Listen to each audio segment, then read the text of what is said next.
Hi everyone, so today I'm going to show you how we can turn this Notion database into this beautiful registration page on a website.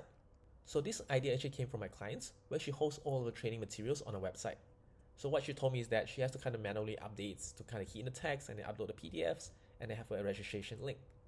So that's when I approached her to kind of tell her, so instead of just doing it manually, why not we have Notion to kind of organize your workshops in a structured database, but at the same time you still have the same thing on your website without you going to it manually pasting it. And that's where I came up with this to help the clients automate her workflows and make life easier. So lately I'm trying this thing people call vibe coding. Basically you just use ChatGPT AI to kind of help with coding. So personally I do know some basic codings, but then at the same time it always felt intimidating to kind of go into it to fully learn, especially for JavaScript, HTML, CSS. So I found this very helpful. And then this tool that I'm using lately is called Replit.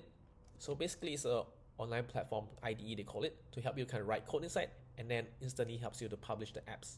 So in this case, it's a website for us, but you can actually build apps yourself using Replit. So this is kind of how the code looks like. So I'm not going to explain it to you today, but just kind of let you know how it kind of looks. So the idea is that we're getting the data from the Notion database through API.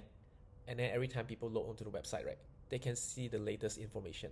And in return, we also hide information that we don't want people to see. For example, we can have tasks here and participants here. So these are the things that we track internally, but we don't want to expose to users. So yeah, that's it for today's video.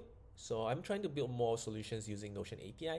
So if you're interested to follow along, let me know. If you want to know how to build it yourself, I'm not at that stage to teach people yet. So eventually I'll plan to release a video to kind of guide you along as well.